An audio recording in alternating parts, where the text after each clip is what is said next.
Listo, listo. Pues muy buenos días a todos. Sean bienvenidos a esta ya nuestra tercera y última clase de nuestro curso de Introducción a Física Educativa de nuestro doctorado en Ciencias en Física Educativa del Centro de Investigación en Ciencia Aplicada y Tecnología Avanzada, Unidad Legal.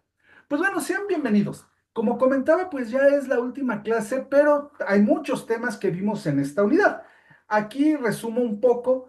En general vimos los temas de formación, TICs en el aprendizaje de la física y la evaluación educativa en física educativa. Algo que quisiera comentar antes de dar inicio ya a los temas como tal es por qué dejé esos temas al final cuando hicimos la programación de este curso. Un poquito de historia, no me llevará más de un minuto. Cuando iniciamos nuestro posgrado en física educativa, y digo formamos porque yo soy de las primeras generaciones como estudiante, así que estuve del lado donde están ustedes ahora. eh, Había alrededor de 9 o 10 líneas de investigación. Seguramente, doctor Miguel, usted también recuerda el tríptico que se tenía para promocionar el programa. Y había, no digo 9, creo que eran incluso más líneas de investigación que conformaban o con las que se promocionaba el posgrado. Correcto. Esto tuvo que modificarse alrededor del año 2012, poco antes, porque acá en México, y lo comento porque, bueno, tenemos aquí a Carlos en Ecuador, a Erika en Santo Domingo, a Miguel en San José. Nosotros, nuestro instituto, nuestra instancia que nos certifica como programas de posgrado es el Consejo Nacional, el entonces Consejo Nacional de Ciencia y Tecnología, donde para certificarte si pertenecías ya a su certificación, se trataba del Programa Nacional de Posgrados de Calidad, el famoso para nosotros acá en México y muy temido PNPC. ¿Por qué? Porque pedía una serie de requisitos para que te pudieran avalar y pudieras pertenecer a ese programa. Había 47 medios de verificación, era bastante extenso, y uno de ellos era tener líneas de generación del conocimiento, de creación y generación del conocimiento claras, específicas, donde se notara la productividad del programa, las materias y la productividad de los profesores, donde aparte se pedía que cada línea tenía que tener al menos 3 profesores. Imagínense entonces, si teníamos 9 o 10 líneas, no podíamos tener 30, 40 profesores porque alrededor de, éramos 6 profesores en ese momento. Entonces, lo que se decidió en una junta con el entonces coordinador, nuestro fundador, el doctor César Mora, fue: decidamos qué líneas somos las que en realidad estamos trabajando y sobre las que vamos a girar el programa. Se decidió que, bueno, era didáctica de la física, porque eso creo que era la manera natural. Tecnologías de la información y la comunicación, porque era entonces, sigue siendo hoy algo natural, sobre todo siendo un programa en modalidad a distancia, y pues iba a ser el futuro, ¿no? Y sigue siendo. La tercera línea nos costó mucho trabajo porque hay N cosas que se pueden hacer, y entonces se decidió que era formación de profesores de física, casi emulando lo que se hacía en el Simvestab en el programa de matemática educativa que tenía esa línea. Con el tiempo evolucionó, y después, en una siguiente evaluación que nos hicieron hace 6 años, vimos que formación de profesores en realidad se da desde la didáctica, desde las TICs, y se decidió que entonces tener una línea un poco más teórica, porque como comentamos en nuestra primera clase, una de las áreas de oportunidad que se tiene todavía en física educativa es la creación de teoría. Si recuerdan, y lo que hemos estudiado incluso en el curso, muchas de las cosas que seguimos haciendo en física educativa son importadas, por llamarle de alguna forma, de otras disciplinas, desde la propia educación, desde la matemática educativa, etcétera. Entonces se decidió que fuera epistemología, ya no de la física, sino de las ciencias. ¿Por qué? Porque, y aquí está, por ejemplo, Ana, el atender profesores desde los niveles básicos, no es que en preescolar, en nivel primaria, se dé la clase de física. Se da la clase de ciencias y dentro de ciencias se desarrolla física. Entonces de ahí decidimos modificar nuestras líneas para que fuera, sí, didáctica de la física, esa es nuestra piedra angular, TICS en enseñanza de las ciencias y epistemología de las ciencias. Sin embargo, dentro de estas tres líneas sigue estando formación y hay cruces. No quiere decir que tengamos exclusividad en cada una de las líneas. Cada uno de ustedes, por ejemplo, se podría decir que a pesar de que cada uno de sus trabajos de tesis está reportado o tendrá que estar reportado en alguna de las líneas de investigación del programa, la realidad es que tiene cruces con las otras líneas de investigación. Por ejemplo, el caso de Rubén, que está haciendo lo de astrobiología, podríamos decir en principio, eso me suena que es didáctica de la física, porque va orientado hacia allá. Pero está utilizando recursos tecnológicos. Entonces será sobre tecnologías. Oye, pero está desarrollando una estrategia específica, pues entonces podría ser epistemología. Como pueden ver, pues hay cruces. Pero bueno, esa es la parte de historia. Pero bueno, ya, centrémonos en nuestra clase del día de hoy. Entonces, estos son los temas que vimos en esta unidad.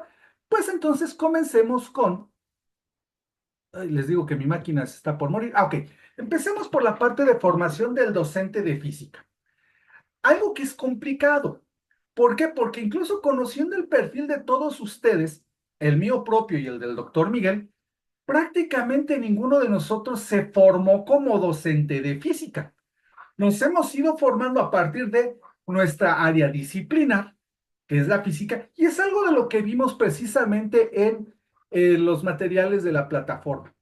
Primero, ¿cómo se forma el docente o el profesor de física? Hay varias, hay varias formas en las cuales ustedes pudieron ver que se forma el docente. Por ejemplo, allá en Sudamérica, y Carlos me podrá dar la razón, no sé incluso si Miguel en Costa Rica, porque, por ejemplo, acá en México, nosotros, y puedo hablar del caso directamente del doctor Miguel y yo, nos formamos como físicos, pero el título oficial, por llamarlo de alguna manera, es licenciados en física. En Sudamérica, y desconozco si también allá en Dominicana me podrán corregir en algún momento, la licenciatura en física es para formar profesores de física y la carrera de físico es diferente, es decir, van por caminos diferentes. Acá en México, al menos hasta donde yo conozco, no sé Miguel si me puedas confirmar, la carrera de maestro de física o licenciado para enseñar física no existe, al menos hasta donde yo conozco. Eso hace una primera diferenciación en la visión que tenemos. Entonces, la formación del docente de física se va dando de manera diferente. Pero bueno, algo que vimos y que creo que a todos ustedes dentro de sus tareas les fue muy llamativo fue esto del PSK, el conocimiento del contenido, el conocimiento pedagógico del contenido. Esto es bien importante y acá nos ha impactado mucho en el programa desde los escritos de Schulman, que ya son de los ochentas, o sea, si no mal recuerdo, el escrito donde propone el PSK Schulman es del 86, es decir, ya estamos cerca de los 40 años de esto y apenas en algunas ocasiones lo vamos conociendo. La importante es que no desestima el conocimiento disciplinar, es decir, el profesor que se va a dedicar en este caso a física, que es lo que nos interesa, tiene que tener conocimientos de física, tiene que tener un conocimiento disciplinar. Sin embargo, y como lo abordamos como que la formación que tiene que tener el físico educativo, es multidisciplinario. Entonces también tiene que tener un conocimiento pedagógico del contenido, no únicamente la parte disciplinar. ¿Por qué? Y esto se lo señalé a la hora de evaluar sus tareas. Esto nos resuelve una de estas preguntas que no vamos a resolver en esta clase, pero creo que todos hemos pasado en nuestras instituciones por este caso. El clásico profesor que se dice los estudiantes, no, el profesor sí sabe física, se nota, es claro, pero no sabe enseñar física. Eso lo hemos pasado todos lo hemos pasado y no dudo que alguno de nosotros hayamos sido el personaje sobre que nos hayan juzgado de esta manera. Señal de que el saber física per se no implica que seamos profesores de física o estemos formados como profesores de física. Y esto nos lleva a una pregunta que incluso yo estaba discutiendo ayer con el doctor Miguel, que igual que la pregunta anterior, no vamos a resolver aquí. Porque, bueno, a ver, el PSK nos dice, el profesor tiene que tener conocimientos disciplinares de física. Bueno, hablo de física porque es nuestra disciplina, insisto, podría ser matemáticas, la que fuera. Pero entonces llegamos a esta pregunta, bueno, tiene que tener los conocimientos básicos de física. Ah, sí. ¿Y cuáles son los conocimientos básicos de física? Y por ejemplo, es bien diferente si lo vemos para un nivel, para qué disciplina, para qué área de la física. Y aquí nuevamente pues me voy a ir remitiendo. Por ejemplo, Ana, que está desarrollando su trabajo con profesoras de preescolar, pues para que las, no podríamos decir, ah, es que las maestras de preescolar no podrían enseñar ciencias porque no tienen conocimientos de física como los tiene un físico. Entonces, ¿por qué habla de esta maestra de física si no sabe? Bueno, ¿cuál es el conocimiento básico de física que tendría que tener? Recuerden que algo que comentamos en la primera sesión fue lo que a su vez comenta el doctor Eduardo Moltó. Usted debe saber física al nivel en el que va a enseñar física. Y eso créanme que es bien complicado. ¿Por qué? Porque, por ejemplo, y aquí, y es curioso, tenemos un surtido rico en este grupo de todos los niveles, de diferentes disciplinas. Y, por ejemplo, Rubén, que está en un nivel bachillerato, seguramente tendría que tener un nivel, el conocimiento básico de física que requiere para sus alumnos, será diferente a lo que tiene que tener al menos Carlos allá en el Ecuador, porque él está enseñando a estudiantes de ingeniería. Diferente a lo que tiene que tener Erika, que está en una licenciatura en física e incluso formando un posgrado en enseñanza de la física, a lo que tiene que tener Amelia, perdón, allá en Campeche, que está también enseñando a ingenieros, o incluso Miguel, que está enseñándolo a adultos que ya están más allá de la formación universitaria. Entonces, si se fijan, es complicado. Isaí, por ejemplo, creo que incluso lo platicábamos en las sesiones anteriores o incluso en su retroalimentación. Creo que Isaí, y me corregirás si no, has tenido que redefinir el conocimiento básico de física que requieren tus alumnos para el tema que estás abordando. O sea, la ley de Fick sí es una cuestión bien interesante, como puede ser la dilatación térmica o como la astrobiología, ahorita acordándome de los temas que están desarrollando ustedes, pero el nivel en el que se tiene que dar es, es diferente, dado el nivel en el que están, en el nivel educativo en el que están trabajando. Entonces, esto también complica la situación porque eso necesariamente impacta en la formación que tenemos que tener como profesores para poder determinar a qué nivel damos esto. Y esto me remite, por ejemplo, a hace algunos años, y lo recordará también el doctor Miguel, en un congreso en Puebla, un colega muy estimado, el doctor Adrián Corona, dio una ponencia donde decía, la física no es para todos. Yo me quedé, "Ah". Y al día de hoy sigo en contra de esa postura. Yo creo que la física, como físicos, evidentemente no es para todos, pero la física al nivel en el que la requerimos para cada nivel o para cada postura, claro que es para todos. Y me voy tan pronto como la semana pasada y platicábamos hace un momento del Congreso de APT en Puebla, donde asistimos prácticamente todos los profesores del programa, se mostró un experimento donde se puede emular, recordemos que un hoyo negro lo que hace es absorber la luz, o que un objeto muy grande, y eso es lo que nos da la relatividad general, como un objeto muy masivo puede desviar incluso la trayectoria. Y está el famoso experimento de Einstein, o bueno, la situación de Einstein que lo tuvo que ver en un eclipse para comprobar esta parte de la relatividad. Pero fíjense que chicos de primero de licenciatura mostraron un experimento en el cual emulaban esto, con agua, aceite, y formando un vórtice, revolviendo, tirando un láser, se veía cómo se desviaba para emular. Quiere decir que entonces la parte de relatividad general es exclusiva para físicos y físicos que estén estudiando relatividad. Por ejemplo, yo me fui mi formación como física por el lado de ingeniería nuclear y el doctor Miguel por física de estado sólido. No vimos relatividad especial, es decir, incluso a nivel de licenciatura no vimos de manera específica esto. Y chicos de este nivel lo estaban haciendo. ¿Qué quiero decir con esto? Que los conocimientos básicos de física es una pregunta bien complicada dentro de la formación docente. Pero bueno, aquí quiero mostrar rápidamente parte de lo que se puede ver en formación docente. Recordemos que sí es importante el conocimiento de la materia, pero también está al mismo nivel el conocimiento pedagógico general. Esto es lo que nos remite el trabajo de Schulman en la parte del PSK, y esta combinación nos lleva al conocimiento pedagógico del contenido, pero fíjense que es importante también el conocimiento del contexto. Y entonces esta parte del contexto nos regresa a el nivel educativo, entre otras cosas. Por ejemplo, acá en México, y creo que son un poco más expertos, tanto Ana como Isaí, está una nueva postura, un nuevo modelo. Bueno, no creo que llegue a modelo, pero eso no lo vamos a discutir en este momento, que se llama la nueva escuela mexicana. En el Politécnico pega un poco menos, pero llegará a pegar, eso no me queda la menor duda, eh, donde sí le da mucha importancia al contexto. Entonces también es relevante.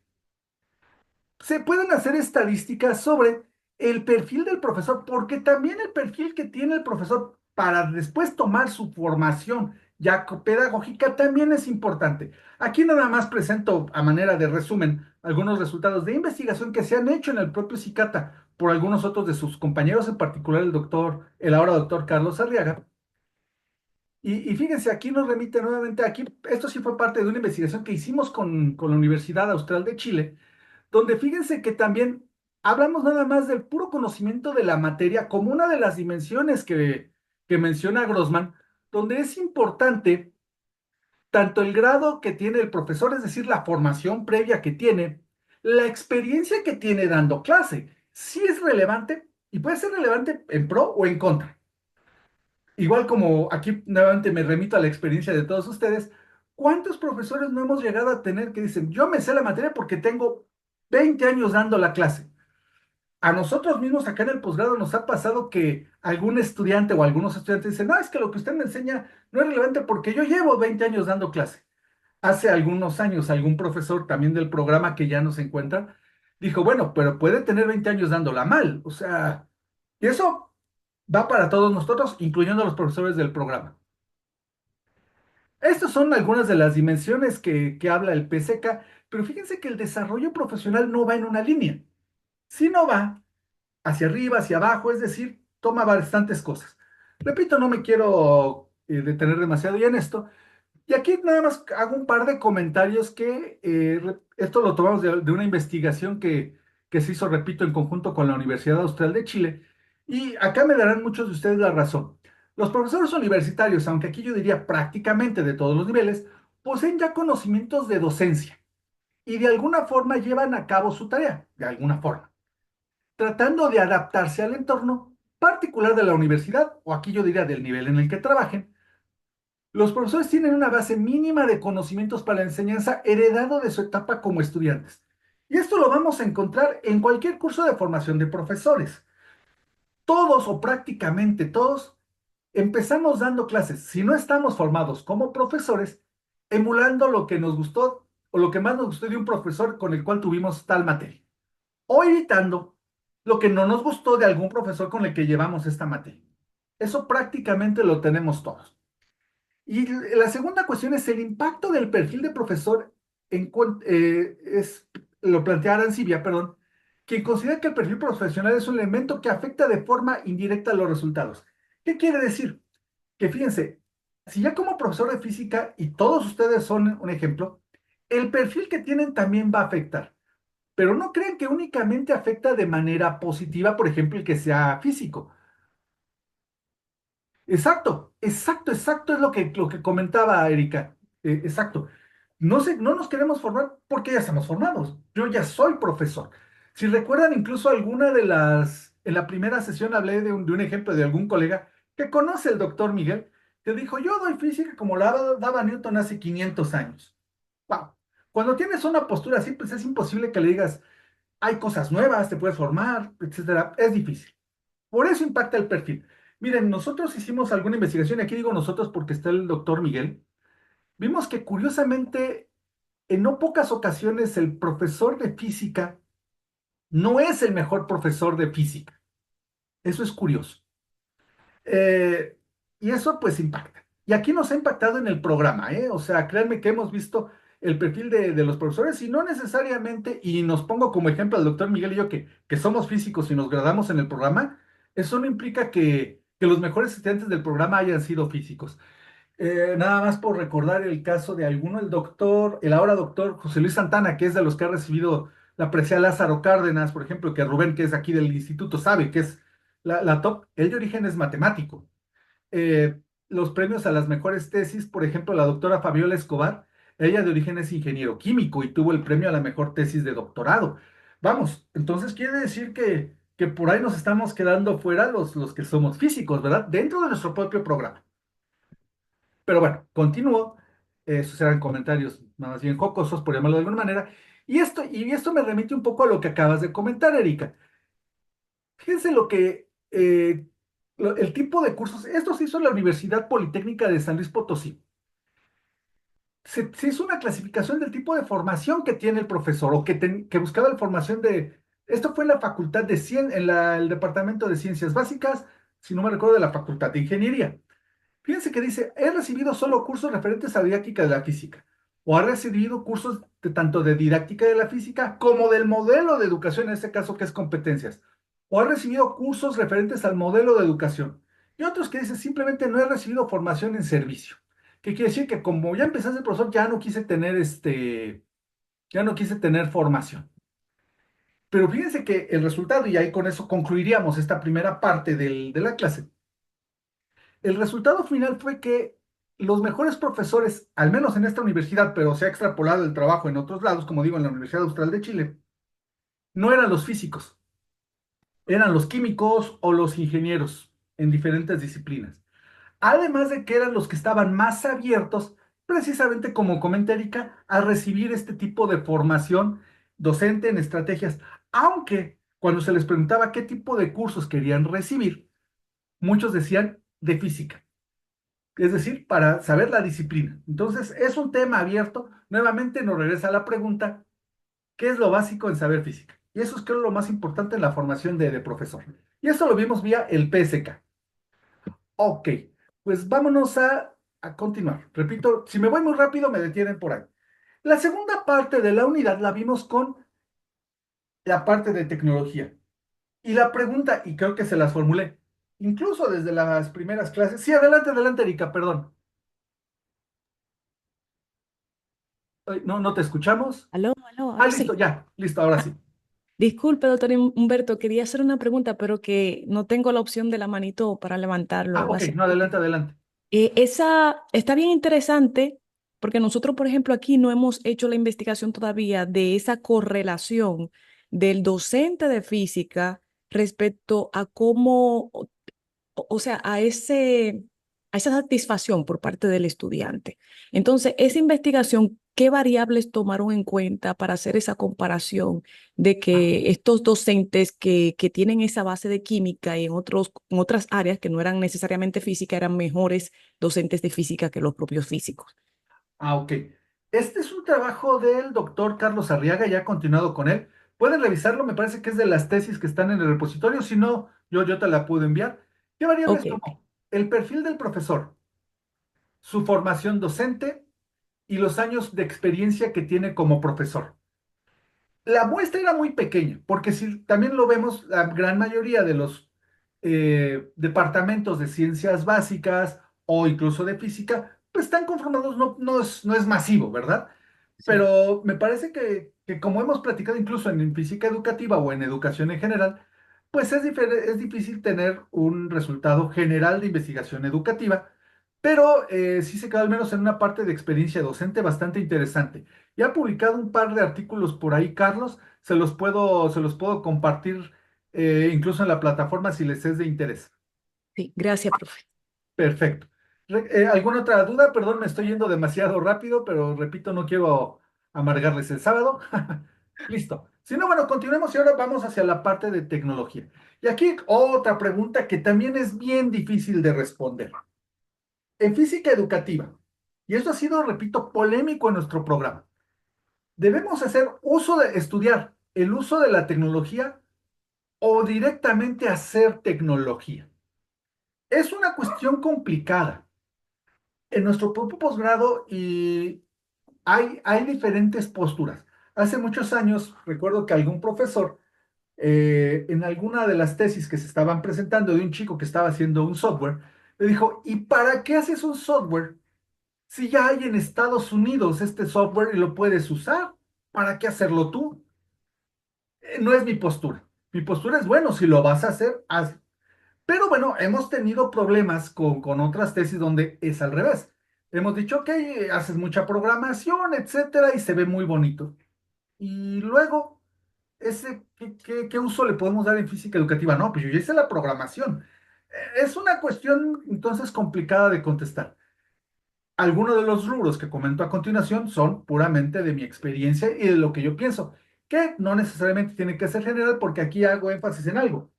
Yo no soy experto en tecnología educativa y eso pues necesariamente sesga. Incluso estaría a debate si soy experto en física educativa o no, pero bueno, por lo que conozco del área.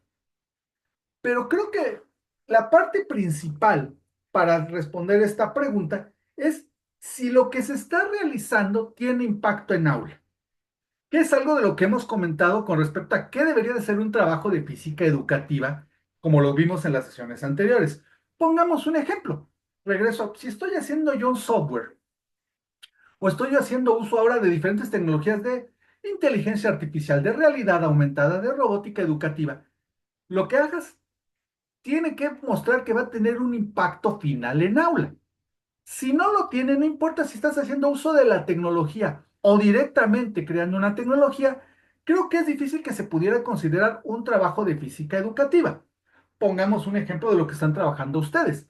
Erika, por ejemplo, lo que está haciendo con Machine Learning, si lo hiciera directamente con la pura etapa de programación y no presenta algún resultado que posteriormente directivos, profesores o los propios estudiantes pudieran utilizar para mejorar lo que está haciendo en aula, no tendría por qué ser un trabajo de física educativa. Sería un trabajo probablemente de programación, de política, no lo sé.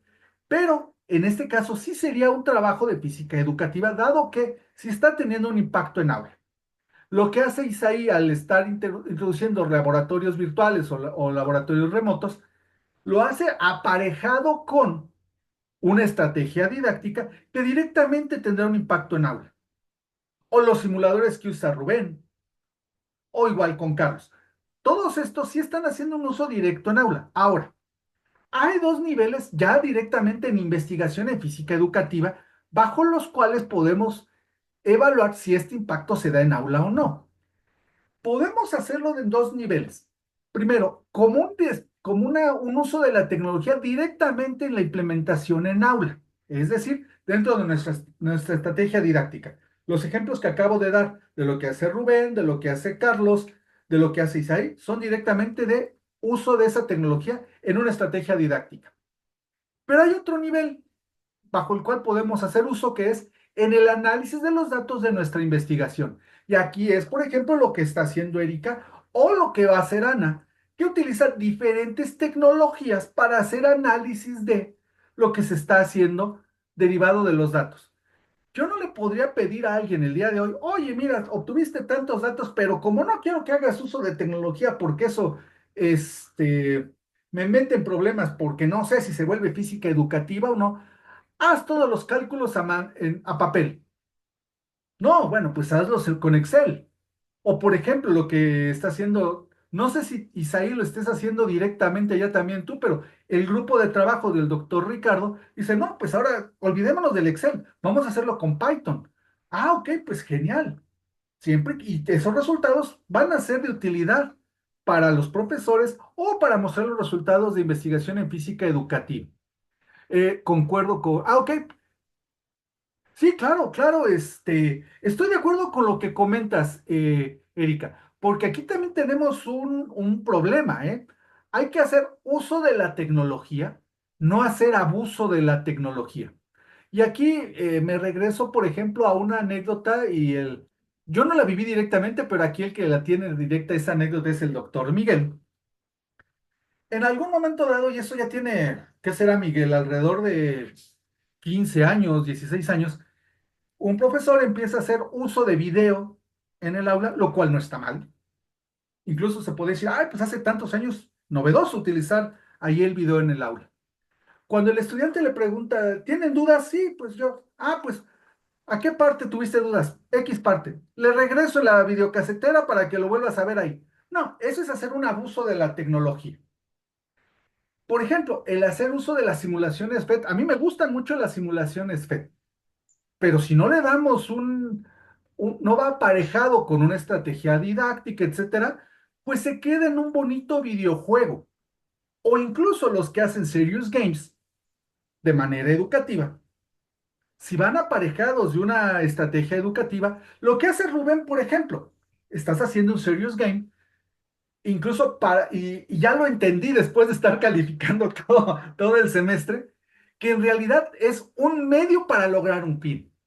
Eso me parece correcto. Recuerden que platicamos un poco sobre lo que era la génesis instrumental, donde lo vamos utilizando como artefacto, estrategia e instrumento. Eso creo que define muy bien cómo podemos hacer uso de la tecnología. Y bueno, no crean que me voy a quedar nada más, como decimos acá en México, de hablador, porque se van a ver, usted habla mucho de tecnología, denos un ejemplo. Les voy a dar un ejemplo de, por ejemplo, la inteligencia artificial y aquí me brinco. ¿Están pudiendo ver esta presentación de la que me cambié? Esta incluso la dimos no, no la están viendo la misma presentación previa. La Sí, Sí, misma, profe. la misma. no dice, no ven la que dice Some Application of Artificial Intelligence, ¿no? Ok, No, no no. se preocupen, dejo de compartir y es nada más para ilustrar, pero me brinco a ella, denme un segundito, no se preocupen. Fíjense precisamente, pues aquí la tecnología nos puede fallar. Listo, creo que ahora sí ya la están viendo, ¿listos? Ahora sí. Rápidamente, esto porque me la pidieron. Me dijeron, ay, doctor, denos una explicación que no sé. Bueno, digo, yo no soy experto y aquí hago mucho énfasis. No soy experto en tecnología educativa, como algunos de sus directores aquí sí lo son, el doctor Jesús, el doctor Ricardo, eh, en buena medida también la doctora Guillermina, tienen conocimientos amplios de tecnología. Pero aquí hablemos de ejemplos de inteligencia artificial. Voy a pasar muy rápido esta presentación porque es únicamente para ilustrar. Esto lo hicimos hace algún tiempo. Fíjense, el mismo dilema se da. Nosotros hacemos uso o creamos tecnología en educación en ciencias.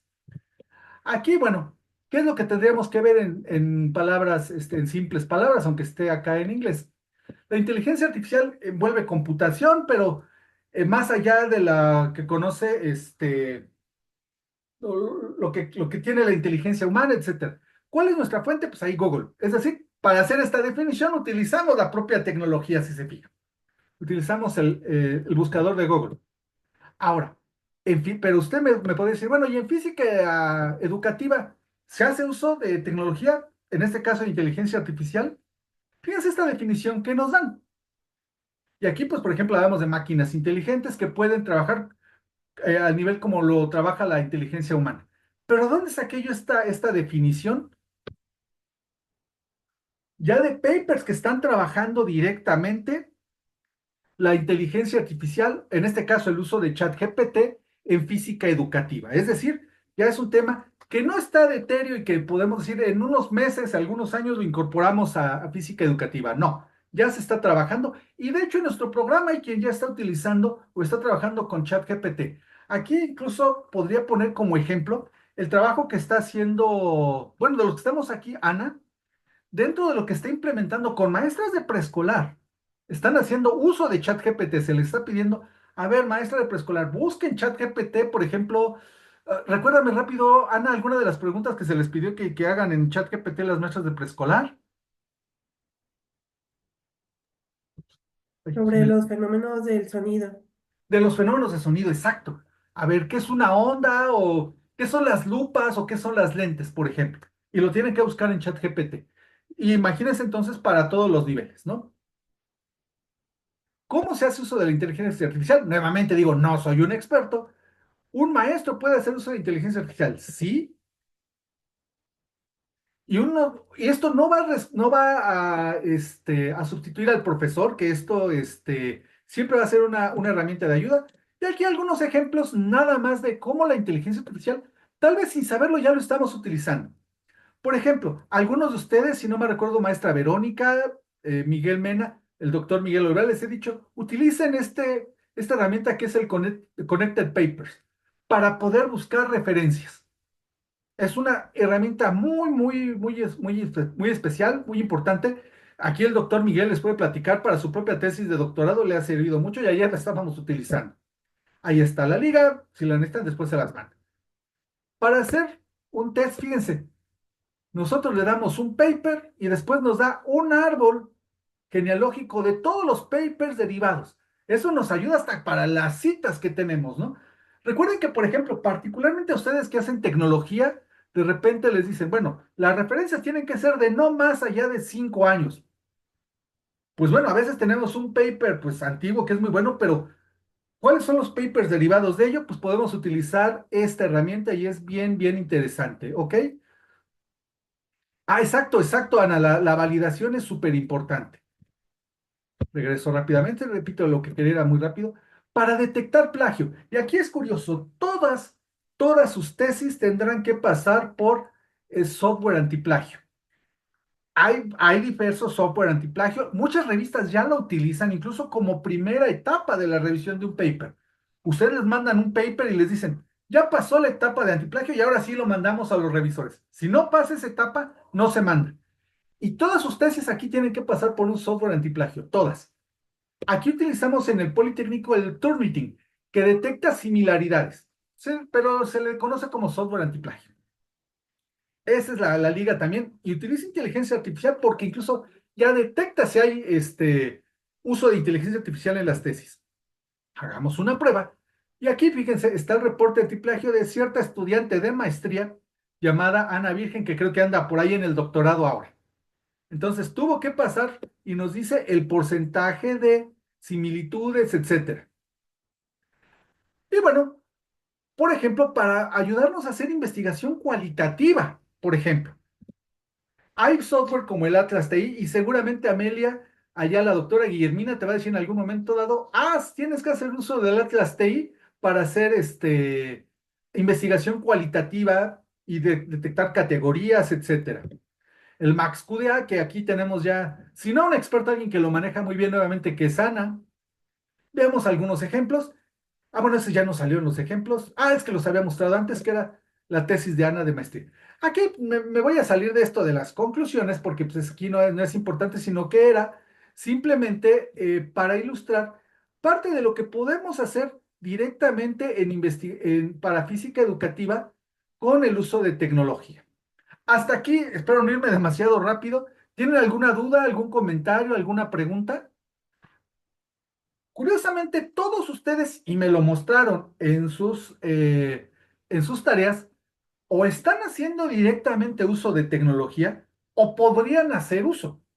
Si recuerdan el ejercicio que estaba colocado ahí, era que hicieran una propuesta de secuencia didáctica donde introdujeran tecnología. Lo que me di cuenta, curiosamente, es que no era, bueno, les puse que era un ejemplo hipotético, en principio. Pero resulta que todos ustedes en efecto están haciendo uso de tecnología en alguna medida, lo cual muestra la importancia que tiene en física educativa la tecnología, siempre y cuando, como comentamos, en el caso de todos ustedes, todo tuvo impacto en aula y lo usaron incluso en todos los casos en los dos niveles, como parte de su estrategia y como parte del análisis. ¿Vale?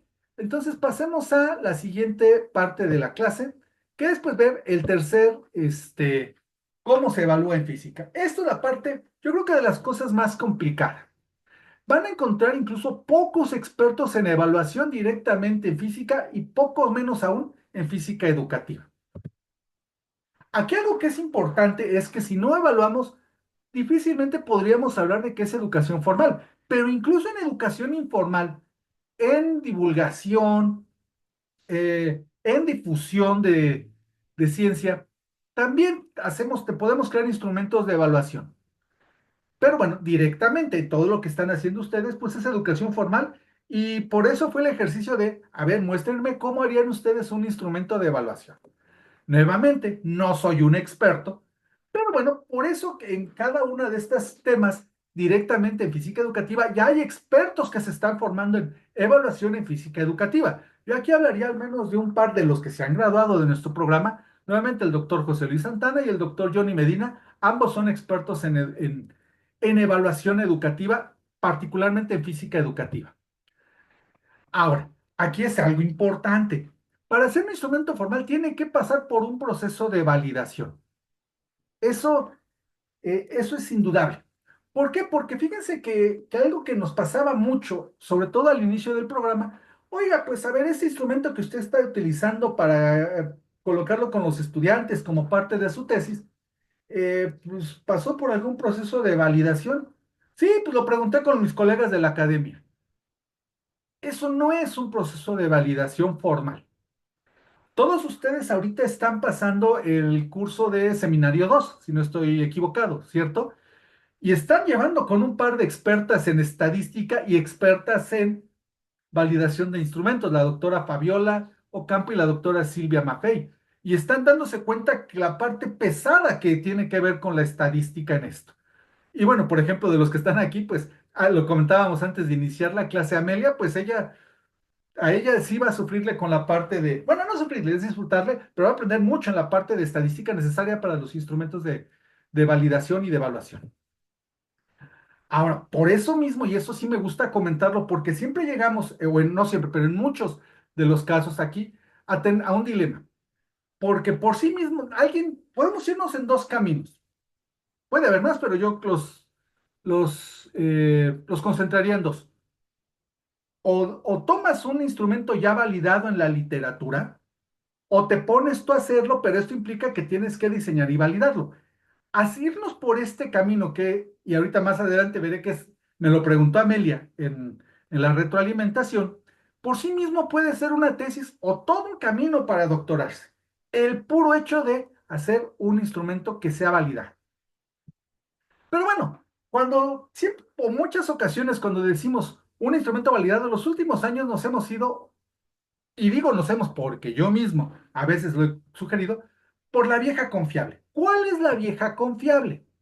La opinión de expertos. Ah, pues haz una validación por expertos. Ese es el primer camino y decimos, pues nos vamos por validación expertos. Es fácil. Y aquí voy a utilizar ejemplos de las tareas que ustedes me mostraron. La opinión de expertos no es tan fácil y ya lo pasó ahorita la maestra Verónica. ¿Por qué? Y bien, por ejemplo, antes decíamos validación de expertos y dejo de compartir para mostrarles el documento la formalidad que debe de llevar un documento para validación de expertos. Este es el documento con el que ahora yo trabajo con mis estudiantes. No quiere decir que sea el único. Ustedes pueden tomar el Sampieri, el Vizquerra, el Schumacher, cualquiera de los libros de metodología de la investigación y van a encontrar el validación de expertos o la opinión de expertos, etcétera. Y pueden tener diferentes niveles de formalidad, pero este me pareció muy bueno y es el que utilizó la maestra Verónica. Fíjense nada más el instrumento como propuesta. O sea, no es ni siquiera una validación de expertos en sí, sino cómo hacerla. Tiene 22 páginas. Nada más para ver cómo hacerla. Ya el hacerla es otro boleto. Fíjense que tiene que tener, es un documento formal. Fíjense el contenido, tiene que tener resumen, objetivos, hipótesis, la propia metodología. Y pone aquí un cuestionario y una validación de expertos y un cuestionario. No me voy a detener demasiado. Lo que quiero mostrarles es que cuando les comenten, es que hazlo por validación de expertos, porque eso nos facilita las cosas, suponiendo que es el instrumento más sencillo, no lo es, y es muy complicado. Fíjense todo esto, me voy a brincar rápidamente hasta el final. Hay que hacer una serie de instrumentos, por ejemplo, aquí tipo Likert, y eso ya implica hacer cierto nivel de estadística, por ejemplo, el grado de acuerdo, es decir, tiene que tener incluso un instrumento formal, todo lo que pedimos, vean, no los voy a aburrir con esto, perdón, era nada más para mostrar que cuando nos digan, es que nos vamos por validación de expertos, pues sí, te puedes ir por validación de expertos, pero no es lo más sencillo. ¿De acuerdo? Eso porque, y quise ejemplificar, maestra Verónica, ella hizo una validación y fíjense, no de un test de 70 preguntas, nada. No sé si en un minuto nos puedas platicar, Verónica, qué validaste por expertos y en qué vamos en esa etapa. Bueno, pues como el tema que yo elegí es sobre problemas, resolución de problemas, fueron 4 problemas lo que diseñamos. Me puse a revisar la literatura, la que indica el tecnológico y ver el tema y ver qué proponen los libros, que son los que más o menos son los que aborda uno en las clases. Encontré categorías y dije, bueno, son de este tipo, de estos cuatro tipos de problemas los que ven todos los libros sugeridos en la bibliografía del temario. Y agarré cuatro problemas y lo sometimos a la validación con la matriz esa de que venía ahí de cada una de los objetivos de la tesis. Y sí hubo observaciones, se lo mandamos a siete expertos que me hizo el favor el doctor Mario de conseguir, porque los empezó a pasar. Claro que diversidad de los que pasó, de los expertos que analizaron el documento, sí había diversidad. Unos se fueron a a la gráfica que ponía el esquema, otros a la redacción, me hicieron observaciones y de ahí hice correcciones. Pero, o sea, cuando ya saqué los puntajes en la matriz ya de puntajes para ver si se aceptaba el instrumento como ya validado, sí me di cuenta, pues uno no me contestaron así, un experto me dijo, no, dijo esto, o sea, sí me hacían sugerencias así fuertes de que esto no, para mí esto no, y yo pues le ponía su cero en la calificación que ponían, y sí, pero a pesar de eso, de ese cero, sí logré los puntajes para decir si se encuentra validado y si se puede aplicar. Pero sí se me hicieron muchos comentarios, o sea, ¿saben qué? Me pedían mucho una introducción, hablar sobre los alumnos que iban a contestar, me pedían la rúbrica, que yo no estaba preparada para eso. Yo dije, bueno, pues les mando los problemas, que lo validen, que vean cómo están los problemas, pero no, no es así.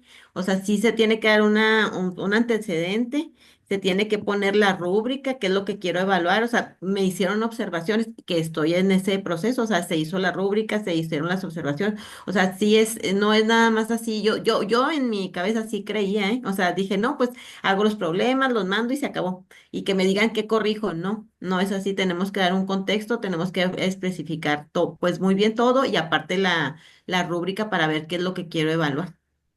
Claro. Entonces, si se fijan, algo que incluso hace que sea más difícil es que esta validación de expertos que hizo la maestra Verónica, el resultado fue que no le acabaron de validar el instrumento, e incluso le dijeron tenía que hacer otro instrumento para introducirlo dentro de su secuencia. Entonces, no es tan fácil. Y como esto, imagínense, a veces se asume que la opinión de expertos es la más sencilla. ¿Cómo estarán de complicadas otro tipo de validaciones? Repito, no soy experto, pero bueno, es nada más para ejemplificar. Se pierde validez. Y aquí lo comento porque fue una pregunta de Isaías. ¿Cuándo puede perder o cómo puede perder validez un instrumento? Lo comento y me permito remitirme a la pregunta que me hizo Isaí. Isaí está utilizando un instrumento, se está yendo, me parece, para bien, en tomar un instrumento que ya está en la literatura. Correcto. Por desgracia, muchos de los instrumentos que hay en la literatura, particularmente todavía en física, están en inglés. Y me preguntaba Isaí, si lo traduzco, ¿pierde validez? Yo no podría asegurarlo. Hay procedimientos. Y entonces, para algunos casos, sí se pierde la validez. Se puede recuperar, sí. Hay dos formas en las cuales, por experiencia, me ha tocado ver que dicen perdió validez. Número uno, con las traducciones. Número dos, cuando no lo tomamos completo. Por ejemplo, hablo de un instrumento que es muy recurrente, que es el FCI, el Force Concept Inventory. Ya existe la versión validada en español, pero a veces dice uno, bueno, es que yo no quiero evaluar más que choques, colisiones. ¿Para qué voy a aplicar todo? Nada más aplico el bloque de colisiones. Eso hace que pierda cierta validez cuando lo aplicamos. Y no creo que lo estoy diciendo porque, como repito, yo no soy el experto, pero pasado y pongo aquí el ejemplo del doctor Manuel Sandoval, que mandó un artículo a la revista brasileira de ensino de física, utilizando el BIMA, que es uno de los instrumentos para electromagnetismo. Lo utilizó traducido y no tomando todas las preguntas y le dijeron, el artículo es rechazado porque el instrumento que usted utilizó pierde validez. Es decir, estoy hablando de un caso concreto. Repito, no soy el experto, aquí habría que irnos a la literatura nuevamente de metodología o con los expertos. Repito, como la doctora Fabiola, las dos doctoras Fabiolas, la doctora Fabiola Escobar, la doctora Fabiola Ocampo. Particularmente yo he platicado más con la doctora Fabiola Ocampo de este tema, cómo recuperar el nivel de validez o cómo revalidar cierta parte de tomamos un instrumento. Ahora, algo que hemos comentado en nuestros, en algunos tesis de ustedes, ¿es forzoso utilizar un instrumento validado? No, no necesariamente, pero entonces también la validez de los propios resultados que tú obtengas, pues disminuye. Mientras tú utilices un instrumento validado, pues los resultados que obtienes son más formales. Repito, no soy experto, pero lo que están haciendo todos ustedes y todo lo que me mostraron, me parece que sí. Entonces, Isaí, respondiendo ya un poco más amplia a la pregunta que me hacías en tu actividad, no creo que pierda validez, pero sí te recomendaría consultar qué conserva de la validez, porque la validez es muy amplia, puede ser validez de contenido, validez de constructo, etcétera. Incluso, algo que he llegado a ver es que, ok, hacemos la traducción o retomamos nada más ciertos elementos y lo pasamos nuevamente ahí sí, por una opinión de expertos, porque es un instrumento que ya fue validado y tuvo que pasar por cierto proceso, pero bueno, para darle esa validez a esto que estamos tomando, sí se puede tomar por opinión de expertos, aunque ya vimos que no es que sea, ya mis cuates me dijeron que sí, sí está padre lo que estás, ¿cómo se llama? Lo que estás aplicando, pero y aplícalo, no, hay que pasar cierta validez. Ay, fíjense que curiosamente me está mandando un WhatsApp la doctora Fabiola, es como la doctora Fabiola Ocampo. Si me está preguntando de alguno de ustedes, le voy a decir que se espera que termine la clase. Ok, no sé, ¿queda claro hasta aquí? Isaí, no sé si contesté de manera general lo que habías comentado, profundizando un poco más en... Ay, creo que ya no está Isaí, sí está, ¿no? Sí, aquí estoy, Perdón, doctor. perdón, es que Buenos como días. estoy viendo la presentación, no sé si queda claro, si no, ahorita lo discutimos, pero hasta aquí a todos los demás les queda claro. Ok, Sí, Sí, queda claro. continuemos. Sí. Nuevamente tenemos otro problema, la situación normativa, y aquí lo pregunto ahora por lo que trabajó Rubén. ¿Qué quiero decir con la situación normativa? Nosotros podemos tener nuestra estrategia, es todo muy bonito, queremos aplicar nuestros instrumentos de evaluación, y lo comento con el caso de Rubén, porque Rubén es también parte del Instituto Politécnico, como el doctor Miguel, y aquí hasta hace unos años, ahora ya hay un poco más de libertad, pero hasta hace unos años uno podía ser el más innovador y le decían, a ver, usted tiene que hacerme 3 exámenes en el semestre, tareas y asistencia. Oiga, que yo tengo esta rúbrica y que puedo tener ese instrumento validado. Pues eso a mí no me importa. Usted muéstrame los 3 exámenes departamentales, así se les denominaba. Entonces también tenemos un choque. ¿Es algo catastrófico? No necesariamente, pero tendríamos que entonces, nuevamente, como vimos desde el PSK, tomar fuertemente el contexto, y ahí el contexto es nuestra institución, para ver cómo evaluar. Por ejemplo, y aquí puede parecer que estoy haciéndome publicidad de mí mismo, si quieren verlo, el que yo les esté pidiendo que grabemos esto y tenerlo ahí en el repositorio, es por si me dicen, bueno, ¿y usted cómo evaluó que en realidad asistieron a su clase? Ahí está el video. No es, claro, el proceso de evaluación necesariamente, pero hay que adaptarnos a lo que nos dice la situación normativa. Lo comento porque, por ejemplo, Rubén está viendo un tema que es astrobiología dentro de la clase de física y está utilizando un instrumento donde va a evaluar qué conocieron de física a partir de astrobiología. Ya lo entendí después, repito, de prácticamente todo el semestre, que es un medio para lograr un fin y que no se contrapone, hasta donde yo entiendo, Rubén, ahora sí con la situación normativa. Aquí nada más hago un comercial, Rubén, es un jefe de departamento, es decir, está un poquito arriba en la escala y podría darse ciertas libertades. No, no es cierto. Pero no sé, Rubén, si nos quieres comentar si se resuelve esta parte normativa con tu instrumento o si has tenido problemas con la parte normativa. Claro que sí, doctor. Muy buenos días. ¿Sí me escuchan? Sí, sí, sí, adelante. Perfecto. Sí, como comenta el doctor Mario, aquí en el Politécnico, pues bueno, tenemos esta parte normativa un poquito más, más normativa que en otras universidades, en donde hay un poquito más de flexibilidad.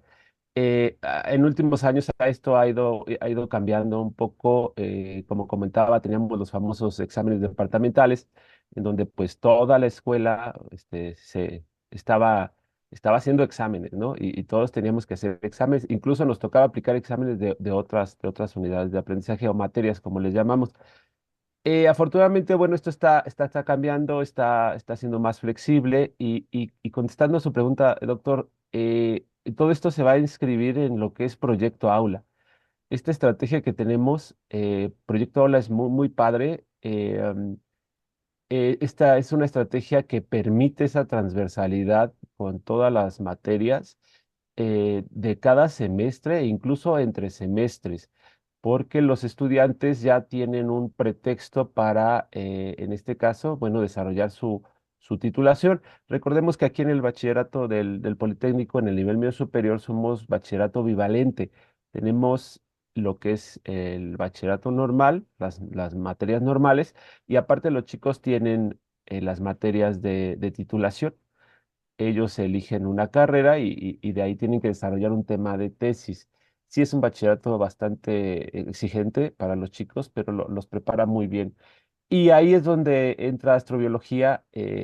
Astrobiología es este pretexto para la enseñanza de la física no fragmentada, y no nada más de la física, de las ciencias, biología, química, matemáticas, física, para dar estos contenidos no fragmentados, que los chicos puedan tener esta integración e incluso les permita también desarrollar sus temas de tesis, porque la escuela en donde yo estoy trabajando pues es físico-matemáticas y permite perfectamente este vínculo. Astrobiología es un pretexto, las TICs, los simuladores son un pretexto. Lo que queremos es que integren estos conceptos, estos conocimientos, y que los articulen en un contenido más sólido y más fuerte, ¿no? De física en este momento, pero también trabajamos contenidos de biología y de química, y que los chicos vean que no están separados, que todos tienen una articulación en común, ¿no?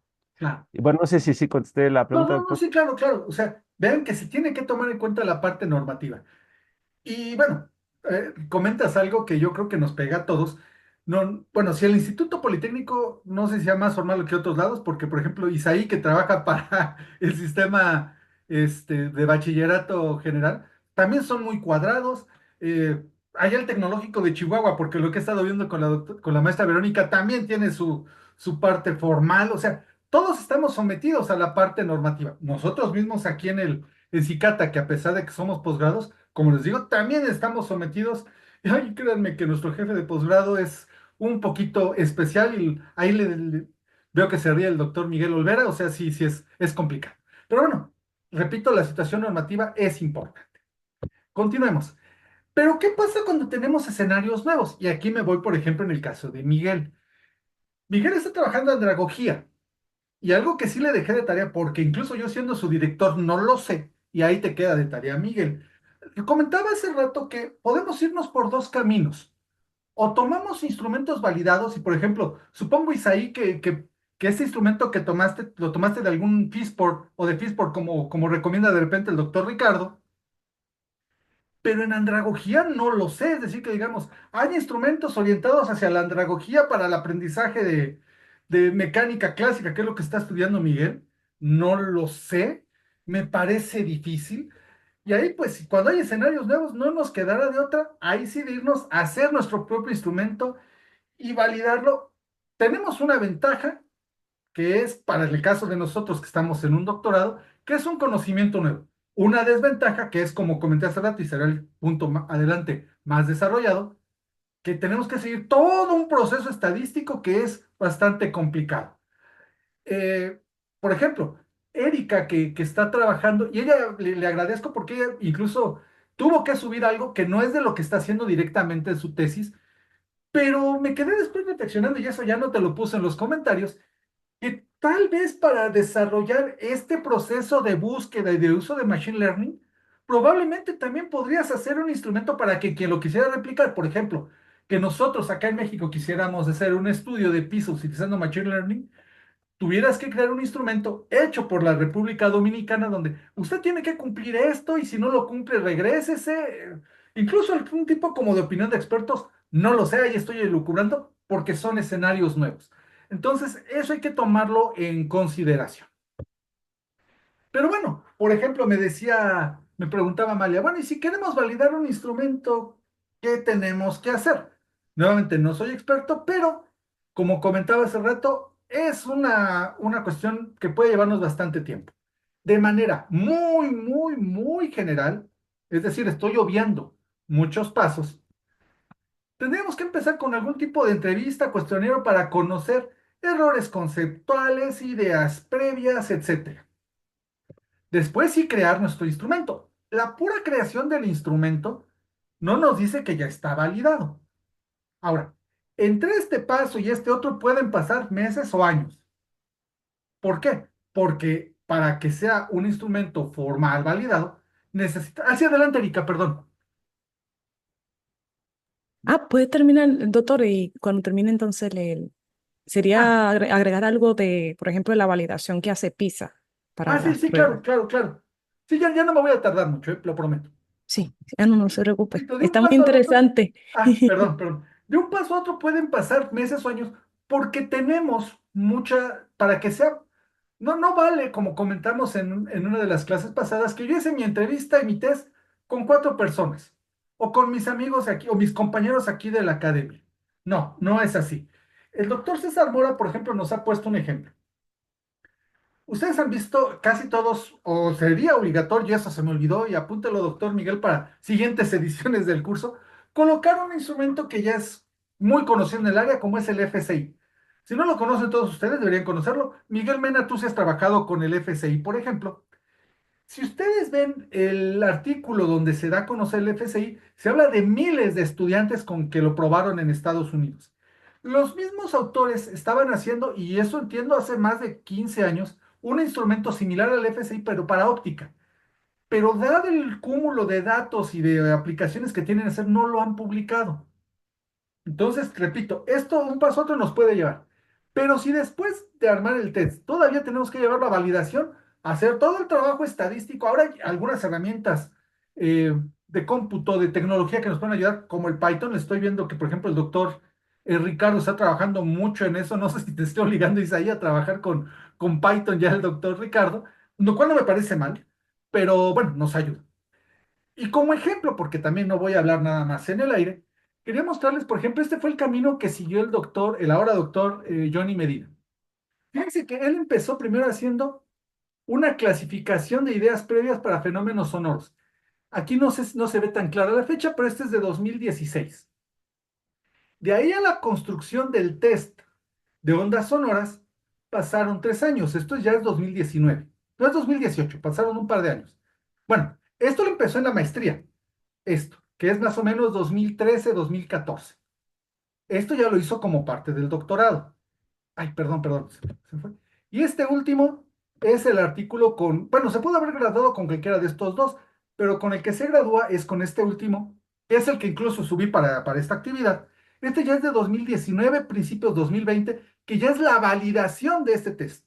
Entonces, fíjense que el camino que tuvo que seguir Johnny fue desde que inició la maestría en 2012 hasta que se graduó del doctorado en 2019. Fueron 7 años, donde siguió estos 3 procesos: cuestionario, test, validación. Es decir, respondiendo al comentario que me hacías, Amelia, en la actividad, sí, se puede hacer, sí, pero es todo un show. Cuando yo les comentaba en la diapositiva anterior, que es literalmente o puede ser toda una tesis de doctorado, no nada más una tesis de doctorado, fue primero la de maestría y luego la de doctorado. E incluso, como te lo comenté, si no mal recuerdo, en la retroalimentación, Amelia, ni siquiera ahora pueden ver el resultado de aquí, de este test, bueno, de este artículo que es el que está en plataforma, ni siquiera puede decirse que terminó siendo validado. Él mismo lo explica, que tuvo validez de contenido y de constructo, pero no es un instrumento totalmente validado. Entonces, bueno, eso puede dar una muestra de la dificultad que es esto, ¿vale? Repito, no soy experto. Ahora Johnny se volvió el experto. Se puede decir, como a mí me gusta, o sea, el alumno superó al maestro. Yo fui el que le dirigí la tesis y ahora yo soy el que recurro a él para hacer estas validaciones. Ana, tú has visto que estamos siguiendo este camino para un test para profesores de preescolar. Ayer estuvimos trabajando el doctor Miguel y yo en esto y apenas estamos iniciando con esta parte y llevamos, ¿cuánto tiempo nos llevamos ayer, doctor Miguel, en analizar una de las preguntas? 4 horas, ¿no? Contando desde la mañana, nos salimos a desayunar, regresamos, el doctor Miguel se aburrió y me dijo, ya vete de aquí, y no terminamos más que, creo que fueron 2 preguntas, ¿no, Miguel? 3, bueno, 3, fíjense, fue un logro. Entonces, no digo que sea imposible, es difícil, pero créanme que eso sí también es muy satisfactorio. ¿Vale? Ok, con esto terminaría esta parte de la validación de instrumentos. Ahora, la última actividad que creo que tienen que entregar mañana, lo de un proceso de validación. Ahora, estaría yo loco pidiéndoles, muéstrenme ya cómo validar un instrumento. Si yo mismo les estoy diciendo hoy que esto se llevó 7 años, pues estaría yo loco pidiéndoles que me lo entreguen mañana. No, lo que les pido es como una idea del proceso de validación. ¿Qué pasos harían? Aquí hay quienes ya adelantaron un poco, incluso se los mencioné en la actividad de esta semana que pasó como por ejemplo la maestra Verónica, porque ya hizo parte del proceso de validación y la construcción del test que está haciendo. Eh, Habrá algunos de ustedes que pues únicamente podrán decirme, haría esto o aquello, siguiendo probablemente este esquema que estoy comentando. Ana, también ya comentaste algo del proceso que pasaría de validación, e incluso yo casi les dije, aunque no es eso, ya no suba nada porque ya lo hicieron aquí, no, vuélvanlo a subir mejor porque si no, después al que le jalan las orejas es a mí porque no hay actividades, ¿no? Pero bueno, ¿queda claro hasta aquí, compañeros? ¿Sí? Ok, bueno, con esto terminaríamos los temas. Creo que, ay, no, sí me pasé de la hora, pero bueno, creo que ha sido interesante. Ahora sí, abramos un poco más el espacio a preguntas, comentarios. Erika, por favor, adelante. Ay, me gustan mucho esos temas, profe. No, yo agradezco muchísimo, de verdad, esta clase me ha encantado mucho y los temas de evaluación, eso es tan importante como alimentarse. Entonces, es tan tal que existen doctorados solamente en cómo se evalúa. Sí, Y eso, como dijo el doctor Mario, es una tesis doctoral, hacer un instrumento solamente. Nosotros aquí en Dominicana empezamos un proyecto para hacer una prueba estandarizada hace unos años atrás y tal como ha dicho el doctor Mario, el proceso de validación de esa prueba nos tomó un buen tiempo con los especialistas, pero primero uno se preguntaba, ¿dónde están los especialistas? Porque casi no hay. En República Dominicana encontramos dos achepas. Ay, achepa es un término dominicano que es poquito. Entonces, entonces también pedimos ayuda en el extranjero. Todavía yo no estaba en el doctorado cuando se empezó ese proceso. Y si ya hubiese estado aquí, hasta hablo con el doctor Humberto para que me diera una manito buscando también esos especialistas, pero tuvimos muchas dificultades al inicio con los especialistas para identificar qué personas sabían sobre evaluación de pruebas. Y es tan tal que cuando empezamos el proyecto, muchos profesores de física preguntaban, pero ¿para qué es importante esto? Yo tengo que evaluar la prueba que yo utilizo para evaluar. Entonces, no hay una cultura a nivel de país de que esa prueba que yo imparto a mis estudiantes para conocer si están alcanzando las competencias en física en las diferentes asignaturas, debe de pasar por un procedimiento para yo saber que estoy aplicando una prueba apropiada. Entonces, nosotros luego de que ya preparamos la tabla de especificaciones para poder evaluar esa competencia, como el modelo que le había compartido en la tarea, profe, luego de eso, preparamos esa prueba de la pregunta, pero como dijo el doctor Mario, todavía no estaba validado el examen, sino que estaba preparado el examen y revisado por los especialistas, pero la validación empieza después de que uno lo aplica a los estudiantes y obtiene los resultados. Ahora con los resultados hay que analizar los resultados de los estudiantes para nosotros saber si el estudiante, como dijo el doctor Mario, tiene alguna problemática en la interpretación de la pregunta, si alguna estaba muy complicada, otra estaba demasiado fácil, etcétera. Y asimismo lo hace la gente de la prueba PISA. Antes de ellos dar el examen definitivo a los diferentes países, eso pasa por un proceso de aplicación para ver cómo responden los estudiantes a esas pruebas. Y es tan tal que la codificación de las diferentes preguntas, antes de ser aplicado finalmente, muchas de esas preguntas se eliminan del examen porque no pasan la prueba, la parte de la validación. Entonces, de verdad, profesor, que me encanta muchísimo este tema y ya le escribí a Verónica. Verónica, te voy a escribir para que me digas cómo te hiciste el procedimiento y uno va haciendo relaciones. Muchísimas gracias. claro, claro. No, sí, sí, en efecto, aquí 2 cuestiones importantes. Bueno, 3. La primera es muy trivial. Repito, yo no soy experto, pero sé que hay expertos y me tengo que acercar a ellos. Eso es importante porque no somos expertos en todo. A mí me gusta mucho poner este ejemplo. Eso del doctor Frankenstein en su castillo haciendo todo solo, eso es falso. Eso es falso. O sea, las investigaciones se trabajan en grupos y aquí tenemos que tener expertos de todo. Porque incluso también, como comentas, Erika, encontrar expertos todavía en nuestra disciplina, en nuestro campo disciplinar, es complicado. Con la maestra Verónica, pues esto que me dijo, no, pues para andarlo aquí y allá, encontrar expertos en enseñanza de campo eléctrico no es sencillo. Y a veces estos expertos también para que te contesten es complicado. Una de las funciones de nuestro programa es ir creando expertos para que también nos puedan apoyar. Repito, aquí por ejemplo en esta parte de validación pues está el doctor Santana y el doctor Yoni, que son egresados de nosotros. Ellos tuvieron más problemas porque ellos igual, ellos sí no pueden decir me puedo recurrir a mí mismo como experto, ¿no? Entonces se vuelve complicado. Y aquí por ejemplo, tomando nada más lo que están trabajando ustedes, veo tres así complicaciones para que quisiéramos validar. Rubén, difícilmente te vas a encontrar algún experto en astrobiología, en los temas de física de astrobiología. Sería complicadísimo. Isaí, lo bueno es que ya tienes tú el instrumento con la ley de Fick, o bueno, más bien es de fluidos donde incluyes la ley de Fick. Pero encontrar quien te ayude para validar la parte de expertos en esta traducción que hiciste, supongo que habrá, pero puede ser complicado. Y Miguel, pues ahí sí yo sigo sin saber cómo le vamos a hacer para encontrar expertos en andragogía y enseñanza de la física. En los tres casos creo que se pueden volver ustedes los expertos y eso me parece todavía un reto, pero un reto así bastante interesante.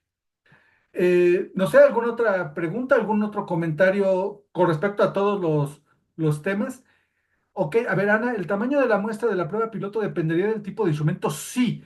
En la literatura nos vamos a encontrar, sí, bueno, tú estás tomando una referencia, sí, pero y eso que está quedando grabado y a lo mejor yo solo me estoy echando la soga al cuello, y lo he comentado con algunos de sus compañeros en años anteriores, con el propio doctor Miguel. Vamos a encontrar el experto o el texto que se adapte a lo que yo quiero hacer. Ejemplo, Vizquerra habla de que para opinión de expertos basta con que sean tres, para que tengas un número impar. Pueden revisar el trabajo del doctor Marcos Campos.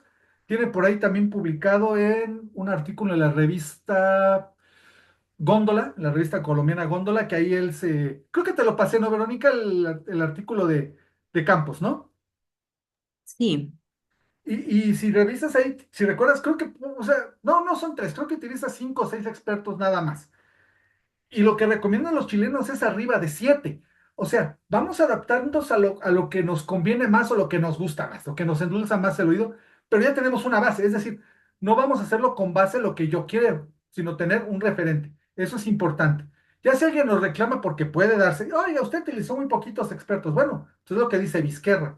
No, utilicé más y este proceso, bueno, es lo que dijeron los chilenos del Adventista. Ahí busquemos en la literatura.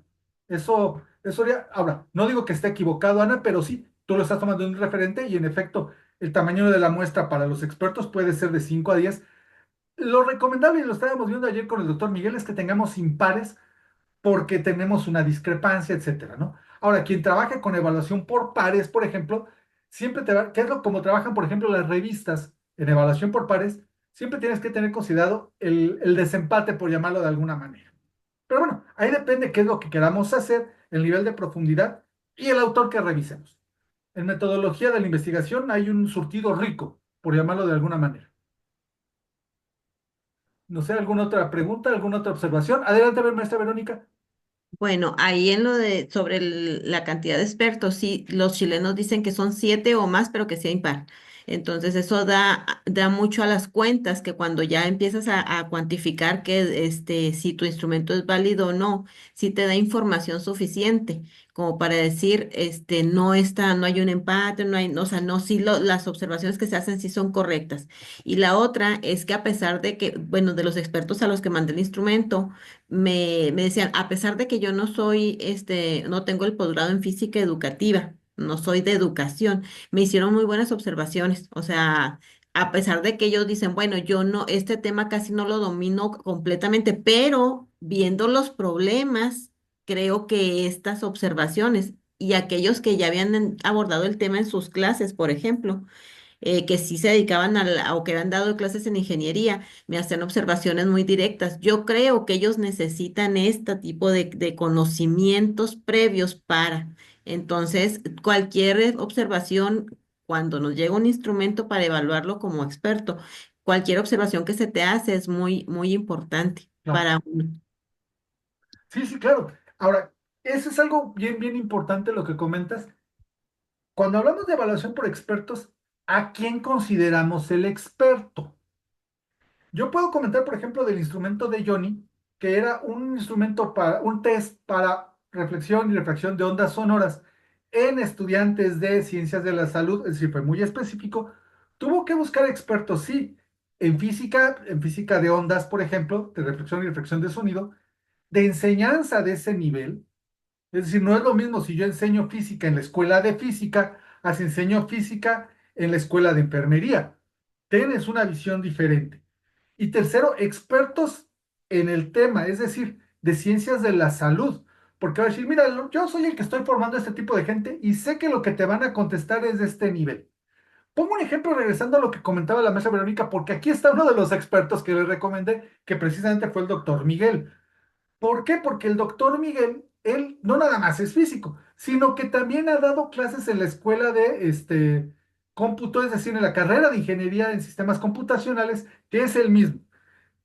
Y fíjense que aún así hubo discrepancias, porque, por ejemplo, donde trabaja Verónica, los chicos ven este tema en tercer semestre, donde trabaja Miguel, lo ven en primero.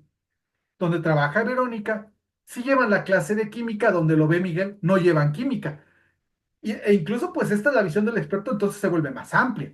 Entonces, la selección de los expertos puede ser complicado. Por eso, y vamos, yo comentaba hace rato, tal vez a broma, pero sí se ha dado el caso, no se vale nada más con los que están aquí en mi academia, necesitamos una visión externa. Por ahí, por ejemplo, cuando le comentaba a Isaí, y esta es una anécdota real, incluso las cuestiones semánticas son importantes. Por ejemplo, en el caso de la traducción, y le ponía una pequeña anécdota. No sé, de todos ustedes, Erika sí la conoce a Diana López, que es así como otra de las que empezó también en la maestría y ahora ya es la gran gurú de las simulaciones FED en Latinoamérica. Y no crean que no la bromeo con eso, pero parte del trabajo que ella hace en FED es traducir al español las simulaciones que van saliendo. Y tuvo un problema que puede parecer trivial, ¿eh? Y nos puede dar risa, pero es verídico. Decía, bueno, es que tengo en una de las simulaciones gravitational energy. Y me preguntó, Doc, ¿cómo lo traduzco? Digo, bueno, trivial, pues debe ser energía gravitacional. Dijo, es que tuve problemas con la gente de FED, porque dentro del grupo de FED hay gente de Puerto Rico. Y ellos lo traducen o lo ven en Puerto Rico como energía gravitatoria. Dije, ah, caray. Entonces ya digo, ¿sabes qué? Creemos un pequeño grupo de expertos, todos egresados de aquí del programa, y preguntémosle, ¿cómo lo traducen ellos? ¿Cómo lo traducen en Chile? ¿Cómo lo traducen en Costa Rica? ¿Cómo lo traducen en Colombia? ¿Cómo lo traducen en Ecuador? Sí se llegó a un consenso de que era energía gravitacional, pero por ejemplo, allá en Dominicana también lo ven como energía gravitacional, Erika.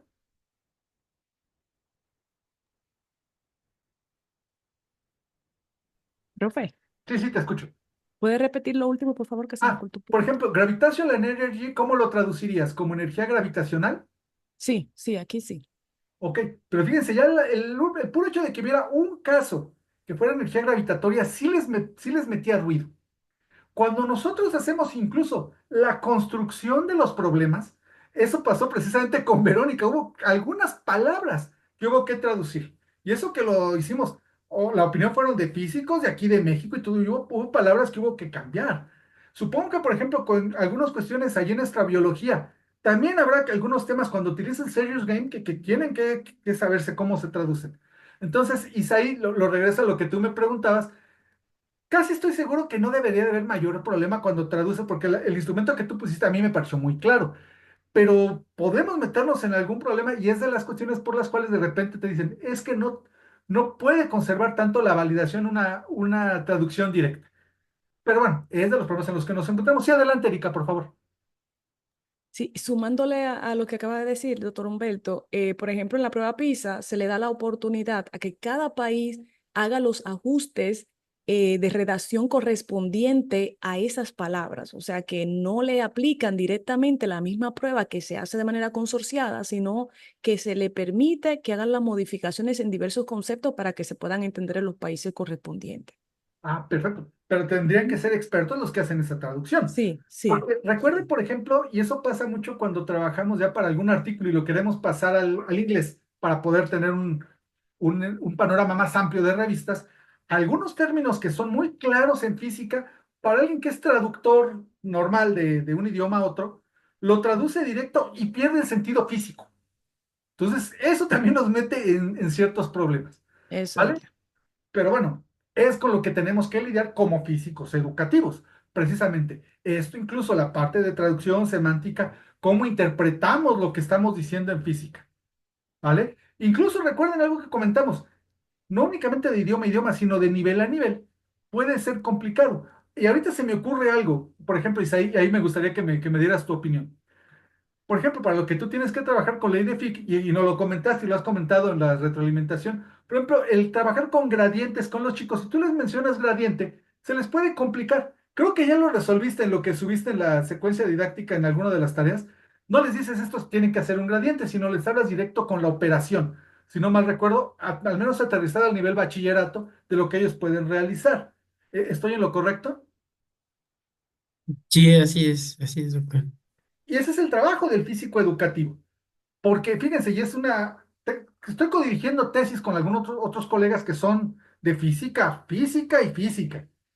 Y nos hemos enfrentado a ese tipo de problemas porque me dicen, no, es que si tú le cambias este sentido, ya no es física.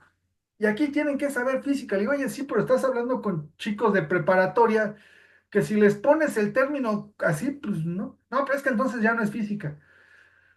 Pues no, se vuelve aprendizaje de física y ahí es nuevamente donde entramos en la frontera entre lo que trabajamos y la física pura, en el entendido de que nosotros somos parte de la física. Eso creo yo, nuevamente repito, está a discusión.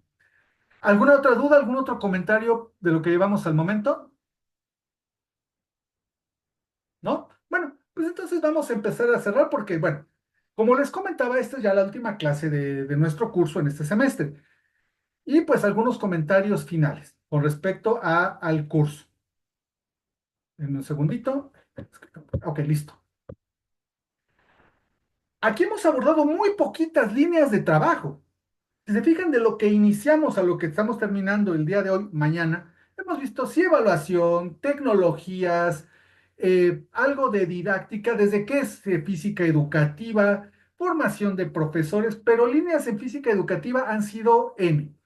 Cuando conformamos este curso, yo también tuve que pasarlo porque yo fui el que propuse el curso, la temática, etcétera. Lo pasé por el grupo acá le llamamos cuerpo académico, la academia, el grupo de profesores, y hubo críticas fuertes. Decía, ¿por qué no incluyes esto? ¿Por qué no incluyes lo otro?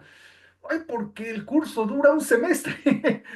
Por ejemplo, y nada más por poner algo, no vimos nada de didáctica experimental, por ejemplo, que sería interesantísimo ver parte de física experimental aquí. No lo vimos como parte de la línea.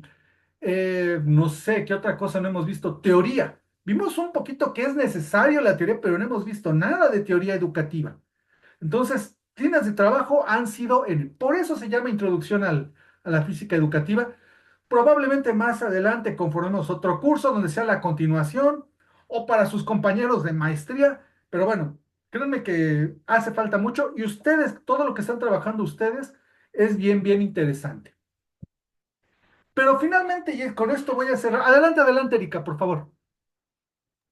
Perdone que le interrumpa, profe, pero no podía dejar de compartirle esto. Nosotros, bueno, el año pasado, bueno, a partir del año pasado, tuvimos un debate enorme con respecto a qué asignatura colocar en el componente de física educativa dentro de la escuela de física. Y con los profesores pregunta uno, eh, no podemos colocar didáctica de la física o didáctica especializada de la física debido a que ya existe codificada en otra facultad. Entonces, las didácticas de la física y la especializada de la física actualmente están en la Facultad de Educación y no en la Facultad de Ciencias, pero no están enfocadas a la educación superior, sino a la educación preuniversitaria. Por lo tanto, no podíamos integrarla en nuestros programas de física porque los chicos entran a ser monitores, profesor ayudante, profesores, pero a nivel superior. Entonces, teníamos un debate porque al inicio teníamos la didáctica especializada, pero después teníamos que ingeniarnos a colocar otras asignaturas. Pensamos en la tecnología para la física, en la enseñanza de la física, la parte de la evaluación en la enseñanza de la física, y al final terminamos integrando la asignatura física educativa. Pero la directora de física me pregunta un día, Erika, ¿qué le vamos a poner en el contenido de física educativa? No, no, es tremendo. Y ahí entonces comenzamos a pensar, wow, que todo esto son muchos componentes que conforman la física educativa. Y esta asignatura ha sido de verdad un insumo valioso para mí porque actualmente ya está codificada la asignatura de física educativa, pero todavía no hemos hecho el programa de física educativa. Y ahora viene la elaboración del programa y ya con esta clase que he tomado, me aclara muchos componentes que ya yo puedo establecer para la parte del contenido y que pueda ser entonces impartida a partir del próximo año. Este es para la asignatura del nivel de grado de las optativas. Ya nosotros, por ejemplo, en la maestría, como en la maestría no habíamos colocado asignatura per se de física educativa, sino que fue ya descompuesta, fue más fácil.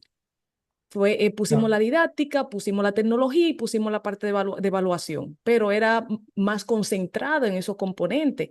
Entonces, esta es como darle una apertura al estudiante de qué es la física educativa para que ellos puedan comprender mejor e integrarse al área, si ellos desean ya a futuro.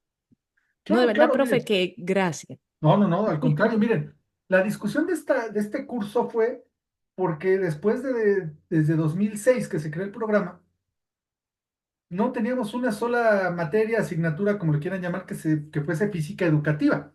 Por eso, si recuerdan, en la primera clase, cuando yo les preguntaba a lo largo de los años qué es física educativa, y colegas que hoy son doctores en física educativa uno me podía dar una respuesta y otro otra, que tenían una línea en común, pero cuestiones totalmente diferentes. El objetivo no es que hoy me contesten qué es física educativa, pero que lo lleven reflexionado. Creo que después de ese curso, incluso yo mismo, nos vamos con una idea un poco más aterrizada de lo que puede ser física educativa y de lo que puede contener o puede no ser física educativa, que también ese es lo otro. No sé si alguien me quisiera hacer algún aporte de lo que ahora para ustedes, particularmente me gustaría de Miguel y Ana. ¿Por qué? Porque ellos llevaron incluso ya la maestría, es decir, llevan la maestría, están en el doctorado. Alguna idea deberían tener ya un poco más de lo que consideran que es física educativa. No sé, Miguel, Ana, en un minuto cada uno que me puede decir qué es física educativa. Miguel, por ejemplo. Claro, bueno, de mi parte, sí tiene una gran evolución con respecto a cuando inicié, por ejemplo, desde antes inclusive de la maestría. eh, Física para mí era más que todo solo la ciencia. Entonces ahora a partir de física educativa, puedo contemplar más que todo la multidisciplinariedad del área. Por ejemplo, la interconexión que tiene con matemática es más que todo una forma de poder transmitir ese conocimiento.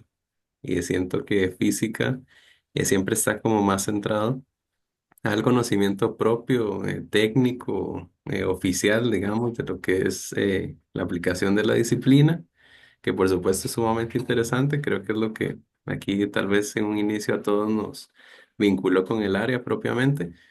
Pero física educativa va más hacia la parte tal vez pedagógica, cómo transmitir ese conocimiento, cómo desarrollar cada uno de estos elementos con los estudiantes. Y de esa manera entonces física educativa adquiere un significado muchísimo más amplio. Entonces no llega a ser tan concreto.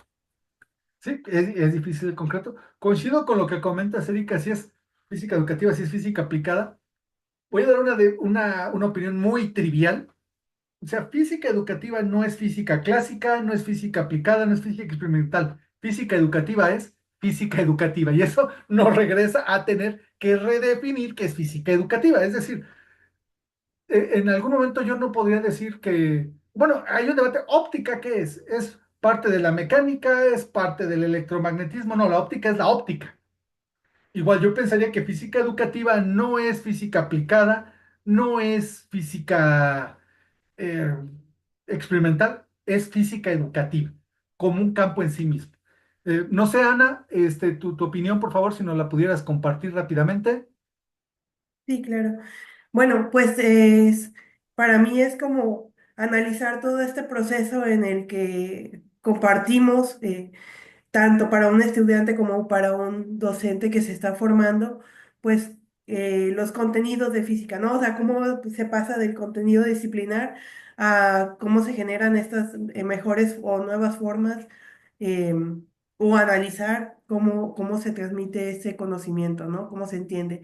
Y se me hace muy interesante este punto que menciona Erika, porque en otras disciplinas, incluso en la divulgación, existe también esta pregunta, ¿no? ¿Se puede generar contenido disciplinar a partir del análisis del proceso de aprendizaje de contenidos disciplinares? Y hay proyectos tanto por ejemplo, en biología es más común, o o proyectos de ciencia ciudadana en áreas como conservación, como esta parte más biológica, en la que sí se puede llegar a generar conocimiento disciplinar, ¿no? En física, no conozco proyectos hasta el momento así, pero bueno, existe este debate en otras ciencias y es muy interesante que se ha encontrado que sí, ¿no? Pero bueno, eso. Fíjate, algo que, y ahí tal vez me recargaré un poco contigo, doctor Miguel. Como dices, tal vez desde la propia disciplina, de la enseñanza de la disciplina, crear conocimiento disciplinar, yo creo que sí. Por ahí recuerdo el ejemplo de Boltzmann. Creo que él fue algo que le pusieron en el examen doctoral y lo pudo resolver. Es decir, fue una parte de resolución de problemas. O lo que hace Masur, desde la propia física, creó la instrucción por pares. Vamos, yo creo que se puede. Hay que documentarlo. Y ahorita, por ejemplo, sí, me quedaba un poquito viendo acá, Amelia, eh, es- dentro de las N cosas que se quedan fuera del curso, por ejemplo, Amelia está trabajando algo de las cuestiones socioemocionales, la parte de, ¿cómo se llama? Motivación, etcétera, quedan fuera del curso, pero también se trabaja en el área. O sea, se quedan N cosas. Política educativa. Adelante, Miguel, perdón, perdón. Sí, miren, de todas esas cosas que platicaban bien interesantes, buenos días a todos, tarde, ya no sé qué seamos, bueno, la hora que sea, porque es que ahora estamos internacionales, perdón por eso, ¿eh? Eh, miren, por ejemplo, de lo que trabajamos nosotros, quiero compartirles, porque es teoría, la solución de problemas, eh, cuando nosotros abordamos la solución de problemas, lo primero que notamos, por ejemplo, fue que no para poder abordar un problema, tenían que tener una percepción de lo que es el espacio. Y ya meterse en esas cosas es hacer teoría, porque no es la solución del problema en situ, sino buscar por qué se tienen problemas para la solución de ejercicios desde el planteamiento del mismo. Y eso nos conlleva a ejemplos bastante claros para nosotros. Por ejemplo, Isaí, que es físico, no tengo el gusto de conocerlo físicamente, pero he visto su trabajo. Eh, es que a veces uno asume cosas que están dadas eh, por la teoría misma. Voy a poner el ejemplo más sencillo y fue lo que yo platicaba con el doctor Ramírez con respecto a la maestra Verónica. Cuando me pone un problema, lo mismo que yo quiero saber es si se entiende el problema en sí, no que lo resuelvas. O sea, digo, usted ninguno es mi alumno o ha sido mi alumno. Por ejemplo, alguien me resuelve un problema como si estuviera haciendo una redacción.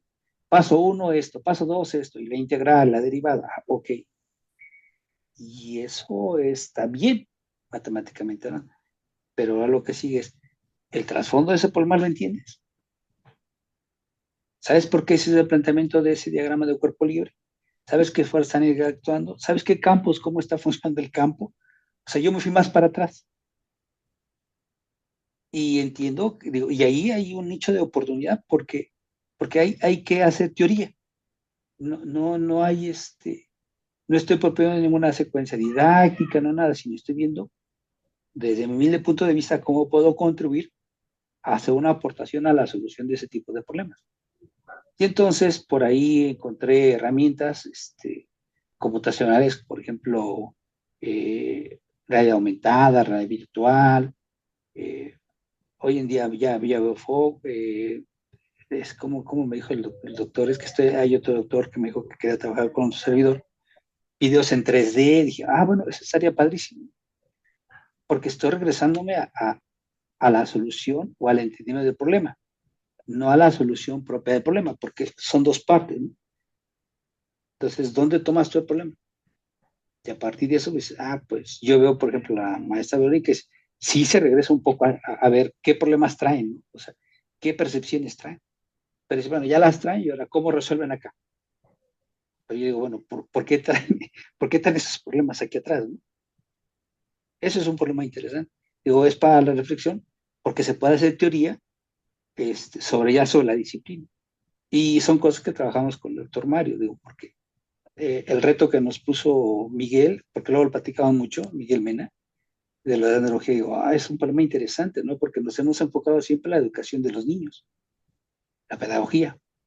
Pero ahora, ¿cómo cambia tu percepción? Porque vas adquiriendo preco- preconceptos o ideas previas o diferentes cosas en tu vida que te llevan a una reflexión diferente, ya cuando eres maduro. Y esa cuestión de ver por qué se tiene eso y cómo le puedo yo insertar un poco de lo que es nuestra disciplina a ese tipo de personas, suena bastante interesante. Entonces ahí otra vez, Miguel, yo creo que tiene mucho trabajo, porque es un punto importante para abonar a esta área de lo que es la física educativa, ¿no?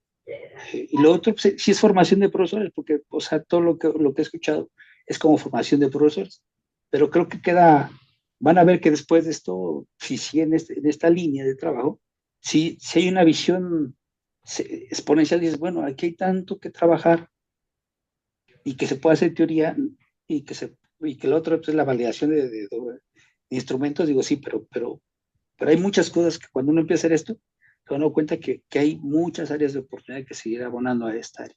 Entonces yo me quedaría con esa parte. Gracias, doctor Mario. Sí, no, y gracias a todos ustedes. Una reflexión final. El campo de la física educativa sigue abierto. Eh, Repito, nada más de ver lo que están haciendo ustedes, hay mucho trabajo que no hemos comentado acá. Comienzo, por ejemplo, con Ana, no trabajamos física a diferentes niveles educativos. ¿Qué es la física a nivel básico? Eh, Veo lo de Miguel, pues sí, en efecto, la andragogía nuevamente es hacer teoría, regresarnos. Veo a Erika, pues también hay una línea importantísima que incluso nuestro posgrado, olvídense de la disciplina, nuestro propio posgrado no ha trabajado la parte de gestión. Pongo un ejemplo, el pasado jueves estamos trabajando con el doctor Miguel desde el punto de vista teórico y sí, puedo decir desde la física educativa, cómo se puede gestionar la creación de un laboratorio de creación de contenidos. Ya tuvimos que hacer ahí algunas matrices y cuestiones por el estilo. Es un ejercicio interesante, pero es parte de la física educativa. Lo que está haciendo Isaí con colocar temas nuevos, la ley de Fick, nuevas estrategias que nosotros no hemos experimentado o no nos han mostrado acá en el programa, como el design thinking y su combinación con la realidad, con los laboratorios virtuales. Incluso tú mismo te has dado cuenta que evolucionaste y lo pusiste en tu última tarea, laboratorios remotos a laboratorios virtuales. Entonces también se te abre un panorama, dices, ¿cuál elijo? Eh, el trabajo de Amelia de la parte socioemocional y todo esto está complicado porque la creación de instrumentos no es sencillo. O sea, para ese lado, ¿no? O sea, si de por sí la creación de instrumentos para temas de física que ya conocemos, ahora combinarlo con la parte socioemocional, hay quien puede decir eso a mí no me interesa y se pone complicado el asunto. Lo que está haciendo Carlos allá en el Ecuador con la introducción de la realidad aumentada, que créanme, también le ha costado mucho trabajo porque le dijeron de repente, no es tantos temas, y después se fue a un tema muy concentrado que es ay, ¿me recuerdas, Carlos, la dilatación térmica? Diría, y ahora él mismo vio que ahora lo tiene que ampliar, entonces estar haciendo ese juego es complicado, ¿no?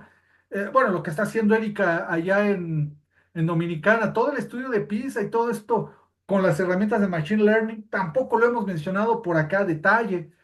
Verónica está utilizando sí una parte de teoría pequeñita, si quieren verlo ustedes, que no deja de ser polémica, pero que sí viene de la física educativa o de la enseñanza de la física, que es lo de los P-prims, que de principio lo que más trabajo nos ha costado es definir qué son los P-prims para que nos entiendan los que lo están evaluando.